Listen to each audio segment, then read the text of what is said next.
Genesis chapter 8. And God remembered Noah, and every living creature, and all the cattle that were with him in the ark, and God caused a wind to pass over the earth, and the waters were still. The fountains of the deep and the windows of heaven were also stopped, and the rain from heaven was stopped. And the waters continually drained from the earth, and at the end of 150 days they subsided. And the ark rested in the 7th month, on the 17th day of the month, on the mountains of Ararat. And the waters waxed and waned until the 10th month. In the 10th month, on the 1st day of the month, the tops of the mountains appeared. And it came to pass that at the end of 40 days, Noah opened the window of the ark which he had made. And he sent out a raven, and it went back and forth until the waters were dried up from the earth. Then he sent out a dove to see if the waters had abated from off the face of the earth. But the dove found no rest for the sole of her foot, and returned to him into the ark, because the waters were over the face of the whole earth, and he put forth his hand, and took it, and gathered it with him into the ark. And he waited yet another 7 days, and sent the dove out of the ark again. And the dove returned to him in the evening, and behold, plucked off an olive leaf in its beak, and Noah knew that the waters had receded from the earth. Then he waited yet another 7 days, and sent the dove out, but he did not return to him any more. And it came to pass in the 601st year, in the 1st month, on the 1st day of the month, the waters were dried up from off the earth. Then Noah took the cover off the ark, and looked, and, behold, the surface of the ground was dry. And in the 2nd month, on the 27th day of the month, the earth was dry. Then God spoke to Noah saying, Get out of the ark, you and your wife and your sons' wives. Bring every animal that is with you, of all flesh, of fowl, of cattle, and of every creeping thing that creeps on the earth, outside with you, and multiply the earth abundantly, and be fruitful and multiply on the earth. Then Noah went out, and his sons, and his wife, and his sons' wives with him. Every animal, every creeping thing, and every bird, and everything that moves on the earth, according to their families, came out of the ark. And Noah built an altar to the Lord, and he took of every clean animal and of every clean fowl, and offered a burnt offering on the altar. And the Lord smelt the sweet smell, and the Lord said in his heart, I will never again curse the ground any more because of man, for the imagination of the heart of man is evil from his childhood, neither will I hurt every living thing again, as I did. As long as the earth lasts, seed time and harvest, and cold and heat, and summer and winter, and day and night, will not cease.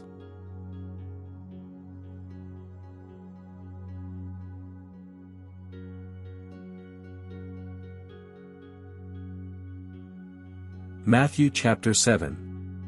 Do not judge to not be judged. For with what judgment you judge, you will be judged, and with what measure you measure, it will be measured to you. And why do you look at the speck that is in your brother's eye, and do not see the beam that is in your own eye? Or how wilt thou say to thy brother, Let me take the speck out of thy eye, when there is a beam in thy eye? Hypocrite, first take the plank out of your own eye, and then you will see to it that you take the speck out of your brother's eye. Do not give what is holy to dogs, nor cast your pearls before swine, lest they trample them under their feet and turn and tear you in pieces.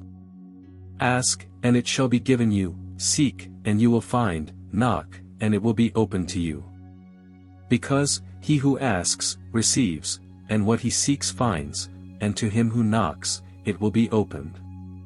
And who among you is the man who, when his son asks him for bread, will give him a stone? And, asking him for a fish, will he give him a serpent? If you then, being evil, know how to give good things to your children, how much more will your Father who is in heaven give good things to those who ask him?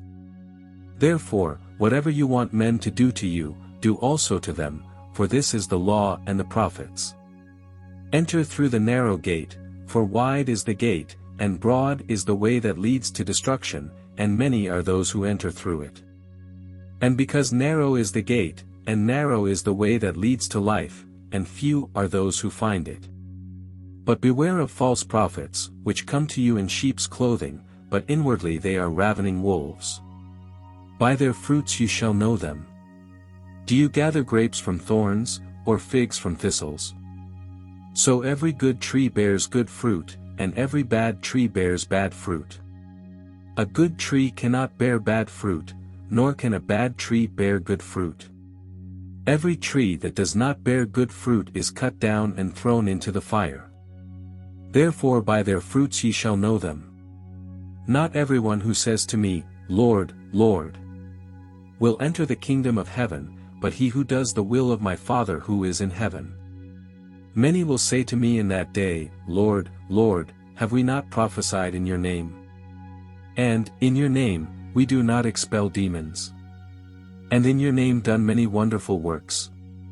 And then I will tell them openly, I never knew you, depart from me, you workers of iniquity. Everyone therefore who hears these words of mine, and puts them into practice, I will liken him to a wise man, who built his house on the rock. And the rain descended, and the rivers flowed, and the winds blew, and beat that house, and it did not fall, because it was built on the rock. And he who hears these words of mine, and does not do them, I will compare him to the foolish man, who built his house on the sand. And the rain descended, and the rivers flowed, and the winds blew, and beat that house, and it fell, and its fall was great. And it happened that, when Jesus concluded this speech, the crowd was amazed at his doctrine. Because he taught them as having authority, and not like the scribes.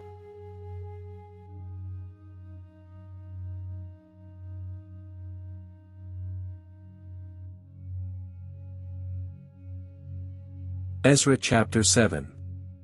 And after these things passed in the reign of Artaxerxes king of Persia, Ezra the son of Sariah, the son of Azariah, the son of Hilkiah, son of Shallum, son of Zadok, son of Ahitub, son of Amariah, son of Azariah, son of Meraioth, son of Zerahiah, son of Uzzi, son of Buki, son of Abishua, son of Phinehas, son of Eleazar, son of Aaron, the high priest. This Ezra went up from Babylon, and he was a skilled scribe in the law of Moses, which the Lord God of Israel had given, and according to the hand of the Lord his God, which was upon him, the king gave him all that he asked of him. Some of the Israelites, the priests, the Levites, the singers, the gatekeepers, and the temple servants also went up to Jerusalem in the 7th year of King Artaxerxes. And in the 5th month he came to Jerusalem, in the 7th year of this king. For on the 1st day of the 1st month was the beginning of the departure from Babylon, and on the 1st day of the 5th month he came to Jerusalem, according to the good hand of his God upon him. For Ezra had prepared his heart to seek the law of the Lord and to do it, and to teach his statutes and his judgments in Israel. This is the copy of the letter that King Artaxerxes gave to Ezra the priest, the scribe of the words of the commandments of the Lord, and of his statutes concerning Israel. Artaxerxes, king of kings, to Ezra the priest, scribe of the law of the God of heaven, perfect peace, at such a time. It is decreed by me that in my kingdom everyone from the people of Israel, from their priests and Levites, who wants to go to Jerusalem with you, must go. For you are sent by the king and his 7 counselors to inquire concerning Judah and Jerusalem, according to the law of your God, which is in your hand. And to carry the silver and gold which the king and his counselors have willingly given to the God of Israel, whose dwelling is in Jerusalem. And all the silver and gold that you find in all the province of Babylon, with the freewill offerings of the people and of the priests, which they offer willingly, for the house of your God, which is in Jerusalem. Therefore shalt thou diligently buy with this money bullocks, rams, lambs, with their meat offerings, and their drink offerings, and shalt offer them upon the altar of the house of your God, which is in Jerusalem. And whatever seems good to you and your brethren to do with the rest of the silver and gold, that shall you do according to the will of your God. And the utensils which were given you for the service of the house of your God, restore them before the God of Jerusalem. And whatever else may be needful for the house of your God, which it pleases you to give, you shall give from the king's storehouse. And by myself, King Artaxerxes, it is decreed to all the treasurers who are beyond the river that whatever the priest Ezra, scribe of the law of the God of heaven, asks of you, shall speedily be done.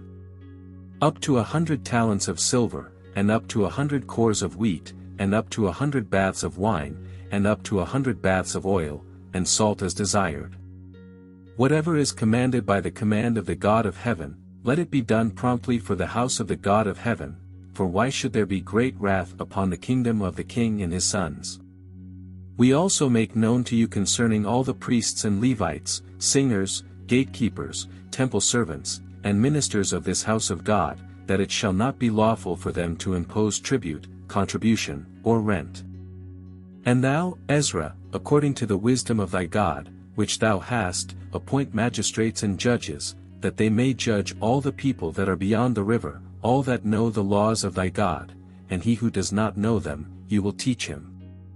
And whosoever shall not observe the law of thy God, and the law of the king, let him be judged speedily, whether it be death, or banishment, or a fine on his goods, or imprisonment.